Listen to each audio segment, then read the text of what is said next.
With that, I will invite Aditi Banerjee, Dr. Banerjee. Aditi Banerjee's first novel, The Curse of Gandhari, a successful bestseller, was published by Bloomsbury, India in September 2019. Her second novel, The Vow of Parvati, was also published by Bloomsbury in April 2022. She's a practicing attorney at a Fortune 500 financial services company in the US and has completed an executive MBA at Columbia University. She earned a Juris Doctor from Yale Law School and received a BA in International Relations, magna cum laude, from Tufts University. She's a prolific writer and speaker about Hinduism and the Hindu-American experience. She's a member of the INDIC Academy and INDIC Book Club, which sponsored a successful six-city book launch tour for The Curse of Gandhari in September 2019 across India. She co-edited the book Invading the Sacred, an analysis of Hinduism studies in America in collaboration with Rajiv Malhotra, and has authored several essays and publications such as the Columbia Documentary History of Religion in America since 1945 and Buddhists, Hindus, and Sikhs in America, a short history by Oxford University Press. Her articles have also been published in Outlook India and many other publications. In her free time, she enjoys wandering in the Himalayas, cooking with the latest kitchen gadgets, hunting for that perfect cup of coffee. Please come to Madras and you will get it. Your search will end there. And reading about history and world literature. With that, Dr. Banerjee, over to you.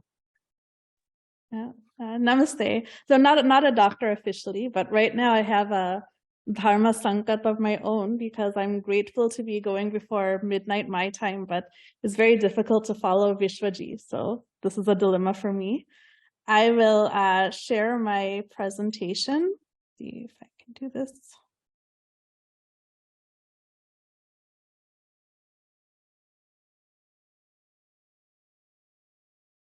Are you able to see it?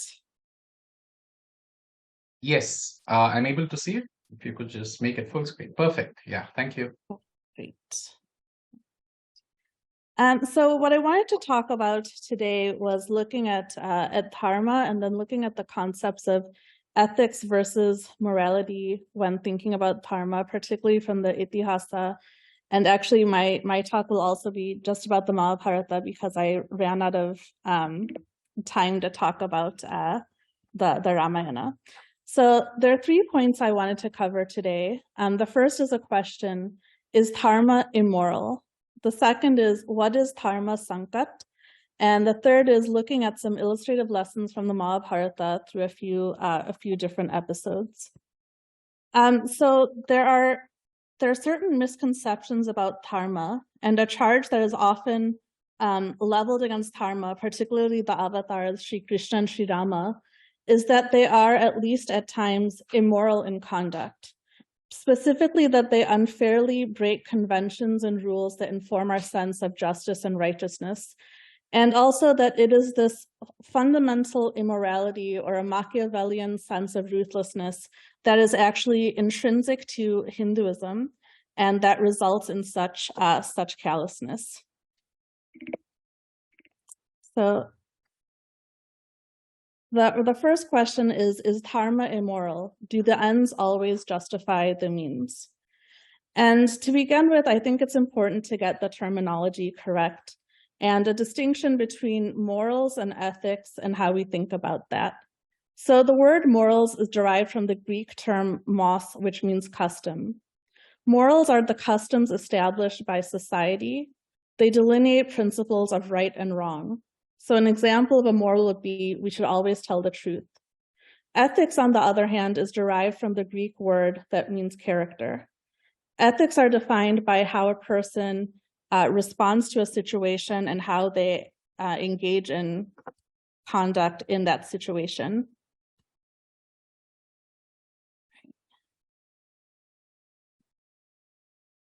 Ethics determines the appropriate conduct in a particular situation. It requires deliberation and discrimination. So an example of this would be, while a moral is we should always tell the truth, an ethical exercise is to ask, is it appropriate in this or that situation to tell the truth? And so when you look at it this way, there's an important distinction between morals and ethics. Looking at dharma, there are two branches of dharma that go into the determination of what is appropriate conduct. One is samanya dharma, or looking at universal duties. So for example, this would include truthfulness, suppression of anger, and forgiveness. On the other hand, vishesha dharma is about special duties based on an individual's circumstances. It's adaptive, and this depends on desha, kala, etc. And so I wanted to start with this framework for the rest of the talk in thinking about the distinctions between what is morality, where you have certain potentially absolute codes of conduct, and where you have ethics, where you try to apply those principles and values in a particular situation. Second part is, what is a dharma sankat, or a crisis of dharma? So the Sanskrit meaning of sankat refers to a dilemma, a crisis, a sense of danger, a narrow passage, and a difficult situation. So examples of this would be when dharma is difficult to discern or is exceedingly subtle. Or there could be a conflict between dharmas. There could be a conflict between dharma with a lowercase d and dharma with an uppercase d, or between a particular value and the greater good, or between a rule and a principle. So one context in which this comes up outside the Mahābhārata is in US history, when you had Abraham Lincoln, and he talked about, there are certain quotations he has about the Constitution, and when he was fighting the Civil War and fighting to protect the Union, and in some cases had to break the rules and the laws of the Constitution. So he said, "We seek not to overthrow the Constitution, but to overthrow those who would pervert it." And he also said the Constitution is not a suicide pact. And so this shows some of the tensions or the dilemmas we see in the Mahābhārata when you have to contravene certain conventions and rules that govern society for the greater good or the sake of dharma. And then one quote I wanted to share from the Mahābhārata, which is very famous: "For the sake of a family, an individual may be sacrificed. For a village, a family may be sacrificed. For the sake of a province, the family may be a village may be sacrificed. And lastly, for the sake of oneself, the whole earth may be sacrificed." So lessons from the Mahābhārata in situational dharma. And I wanted to focus on two episodes today. The first is the famous story of Yudhishthira and when he says that Ashwatthama has been killed. So in this moment in the war, when Dronacharya is very powerful, he's been urged by Sri Krishna's council to confirm what Bhima has said, that Ashwatthama has died. At this moment, he's reluctant to utter a falsehood, but the Mahābhārata explicitly says he is also desirous of victory. And in that situation, Yudhishthira says that Ashwatthama, and he adds indistinctly the elephant after uttering his name, has been killed. The Mahābhārata notes that before this moment, Yudhishthira's chariot had remained at a height of 4 fingers above the ground. But after uttering the statement, his vehicle and the animals touch the ground. Shri Krishna explains to him before he takes this action that in certain circumstances, a falsehood may be better than the truth. And while this overall principle is true, there is a cost to this, as we see in this incident, as Yudhishthira's chariot literally and figuratively descends to the earth. Even though what he says is actually literally and factually true, the sense of there being a deception and this being a falsehood shows how nuanced and deep dharma is in going to the substance of things and not getting stuck in semantics. So in this, you can see an example of some of the concepts we've talked about. So a moral would be for Yudhishthira, he was always truthful. That is the value, that is the principle he brings into this situation. Yet he is in this dilemma, in this difficult situation, in this spot of danger, where for his survival, for victory of him, to protect his family for the sake of dharma, he has to go against this moral. And this is the ethical decision that he makes. And while a lot of times this and other examples are used to say that Hinduism is about the ends justifying the means, or somehow being very calculating and ruthless, We see here that there is a cost to this. Being ethical, or even when that's the right thing to do, doesn't mean that there's no consequence. And that is exemplified by Yudhishthira's chariot literally and figuratively touching the earth. Another example of this comes later during the duel between Bhima and Duryodhana, where there's a very difficult path to victory. At this moment, during the duel between the two, Arjuna asks Sri Krishna, who is superior in battle? Sri Krishna responds that while they are equal in what they have learned, Bhima is stronger. However, Duryodhana is superior to Bhima because he has undertaken additional efforts and has become more skilled. Sri Krishna explains that Bhima will not be able to win the battle if he fights within the constraints of the conventions and rules of mace fighting. It is only through resorting to other means that he can win. Sri Krishna is very explicit on this, and he also criticizes Yudhishthira for having placed them in this situation by staking everything on this one duel. Sri Krishna notes further that Duryodhana is accomplished and firmly resolved. He quotes an ancient verse uttered by Shukracharya, "Those amongst the remains of a hostile force broken, flying away for life, that rally and come back should always be feared, for they are firmly resolved and have but one purpose." Hearing this, Arjuna understands. He glances at Bhima and slaps his thigh, sending him a message. As a result, Bhima eventually strikes Duryodhana on the thigh and defeats him. After this victory, Bhima kicks Duryodhana in the head with his left foot. Yudhishthira tells him to desist, and Sri Krishna also reprimands him for this act. Balarama is infuriated at this gesture, and he cries out in protest that Bhima has violated the sacred texts which set forth the rules that one should not be struck below the navel in a mace fight. He says that Bhima will be known as someone who has fought deceitfully, while Duryodhana will have attained fame. Seeing this, Balarama leaves. When Duryodhana protests to Sri Krishna that he resorted to unfair and deceptive means to win, Sri Krishna does not deny this. He points out, though, that it was because of Duryodhana's adharmic deeds in the past, for example, repeatedly trying to kill the Pandavas, oppressing Draupadi, refusing to give the Pandavas the rightful share of the kingdom, that Duryodhana deserved to be slain. In other words, Duryodhana's own actions have felled him. It's important to note here that the texts of Sanatana Dharma have some of the most nuanced, humanistic, compassionate, and protective conventions of warfare, beyond even what we find in the Geneva Conventions these days. These rules and norms are to be followed. If there are extenuating circumstances in which the rules need to be breached, that may be warranted, but still, as the Mahābhārata shows us, there will still be some sort of a karmic price to pay. After returning from the battlefield for the last time, Sri Krishna instructs Arjuna to dismount from the chariot first with the Gandiva and the inexhaustible quiver of arrows. Then Sri Krishna relinquishes the reins and dismounts. Hanuman then disappears from the standard of the chariot, and the chariot erupts in a blaze of fire and is burned to ash. Sri Krishna explains to Arjuna that this chariot had earlier been burnt by many different kinds of weapons. It was because he was seated there that it was not destroyed in the battle.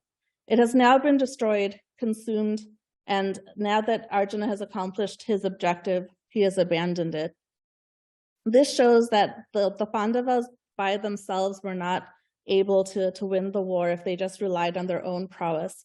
It was really Sri Krishna who embodies, in a sense, Dharma, who sustained them and protected them. And if you are on the side of Dharma, Dharma will protect you. In the interest of time, I'm not going to quote this part, but this is when Sri Krishna consoles Gandhari and tells her that her words had actually come true. Before the war, when she had tried to persuade Duryodhana not to fight, she had said that victory would go to where victory would be where Dharma is, and he tells her that her words were right and they have come true. He knows that through the power of her austerities, she could burn down the earth and then the Pandavas, and he's trying here to console her. So what are the lessons from these two episodes? The first is the importance of understanding the enemy and oneself, which Sri Krishna shows in his instruction and guidance to the Pandavas. There's a quote from The Art of War: "If you know the enemy and know yourself, you need not fear the result of 100 battles. If you know yourself but not the enemy, for every victory gained, you will also suffer a loss. If you know neither the enemy nor yourself, you will succumb in every battle. So it is important to have this kind of very pragmatic and realistic understanding, not just of yourself and your own side, but the other side. Also, it is important to note that situational ethics cannot condone the pursuit of vengeance or one's own desires. It must always be for the sake of dharma, and there must always be a sense of detachment. This is why Bhima's act of kicking Duryodhana in the head is adharma and is reprimanded by both Yudhishthira and Sri Krishna. And it's important to note that the violation of the rules of dharma, the codes of conduct, even when warranted, do not go unaddressed. There is a karmic price to be paid. This is shown by Yudhishthira's chariot coming to the ground and Balarama's rebuke of Bhima, which cannot easily be forgotten or ignored. And then one thing we have to do is, considering how ancient a text the Mahābhārata is, how nuanced and sensitive Sanatana Dharma is and this text is, to have expended so much time, discussion, and debate on a matter like telling a factual truth that was in spirit a lie to demoralize the enemy and breaching a rule of conduct. So these are things which have been taken very seriously in the context of dharma. Acting according to situational ethics to do what needs to be done in the moment is more appropriate and more wise in the long run than blindly following an absolutist moral code. But this does not mean that one should be callous or that the ends always justify the means. There is always a cost to be paid, a trade-off, a dilemma or crisis that has to be navigated. There is a path of discernment, deliberation, and conscious action. That is the practice of dharma. I will skip this slide in the interest of time. And the last point I would make is that the Itihaasa are about life as it is. When it says, so it happened, as Vishwaji says, it's not about historicism, but it's about the eternal nature of samsara and human nature. So the Itihaasa are ruthlessly realistic. It shows us these dilemmas and these very difficult situations that we have to face. And there's great compassion and sensitivity towards these dilemmas and towards the dangerous crises that humans and devas alike face in walking the path of dharma. There's an acknowledgement of the costs and the sting of unfairness that often occurs. It is never in black and white, but always colored in shades of gray. So with that, I will stop, and thank you very much for your time. Thank you so much, Aditi ji. I'm wondering why you requested for lesser time, because you clearly have a lot more to offer. In fact, she was one of the speakers with whom we had to say, oh, really? Do you really want us to schedule only 15 minutes? But you packed in a lot over there. Thank you so much. In the interest of time, and now my dharma sankata requires me to make sure that we stick to the rest of the schedule as closely as possible. But so in the interest of time, if there are questions for Aditi ji, I request that they are written in the Q&A box. And Aditi ji, I know it's late for you, but if you want to take those questions in the Q&A box, that would be great. Or if you're okay to taking that offline on email, we could do that as well. I just want to make sure that the other speakers are able to start as close to the scheduled time as possible. Is that okay? Sure, I'm happy whichever way you prefer. So I could take them or take them off.